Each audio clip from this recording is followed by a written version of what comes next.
Assalamu alaikum wa rahmatullahi wa barakatuh. Welcome to my channel Real Life Motivation. Ramzan लौट आओ अपने रब की तरफ। शाबान की आखिरी शाम थी।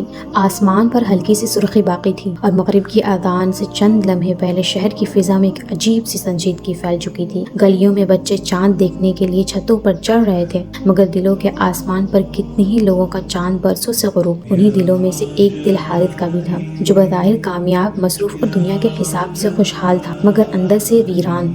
हारिस मस्जिद के सहन में बैठा था। उसकी आंखें आसमान पर थीं, मगर सोचें ज़मीन पर धंस चुकी थी। कारोबार बढ़ रहा था, नाम हो रहा था, मगर सुकून कहीं खो गया था। माँ अक्सर कहती थी, बेटा रमज़ान आने वाला है, अपने आप को संभाल लो, ये महीना आम नहीं होता, ये महीना आम नहीं होता। वो मुस्कुरा कर टाल देता, अम्मी सब ठीक है, आप फिक्र ना किया करें। मगर सब ठीक नहीं था। उसी दौरान मस्जिद के लाउड स्पीकर से ऐलान हुआ कि चांद नजर आ गया, रमज़ानुल मुबारक का आगाज हो गया। ऐलान सुनते ही मस्जिद में मौजूद लोगों के चेहरों पर नूर सी चमक आ गई। कुछ लोग एक दूसरे को गले लगा रहे थे और मुबारक दे रहे थे, रमज़ान मुबारक।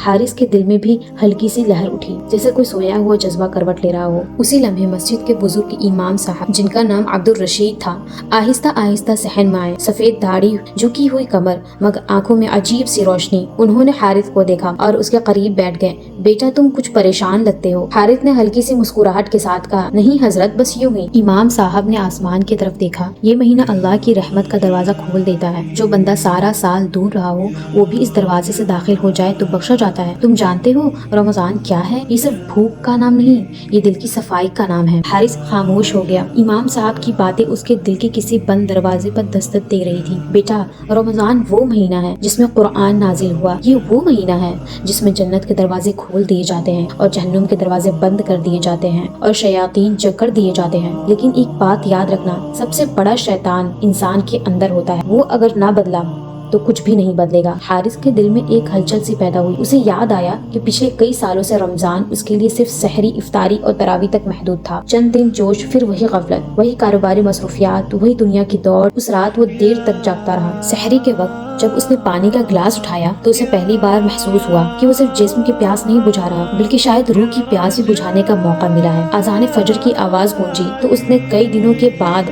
मस्जिद का रुख किया। सफ में खड़े होकर उसने तकबीर कही तो आंखों से बेइख्तियार आंसू निकल पड़े। नमाज के बाद इमाम साहब ने मुख्तसर सी बात कही, ऐ लोगों, रमजान मेहमान है, जो इसकी कदर करेगा वो कामयाब होगा, जो उसे गफलत में गुजार देगा वो महरूम रह जाएगा। अपने गुनाहों पर शर्मिंदा हो जाओ, अपने रब की तरफ पलट आओ, वो तुम्हारा इंतजार कर रहा है। ये अल्फाज हारिस के दिल में उतरते चले गए। यूं उसे ऐसा लगा जैसे अल्लाह ताला उसे पुकार रहा है, ऐ मेरे बंदे, कितनी देर तक भागेगा,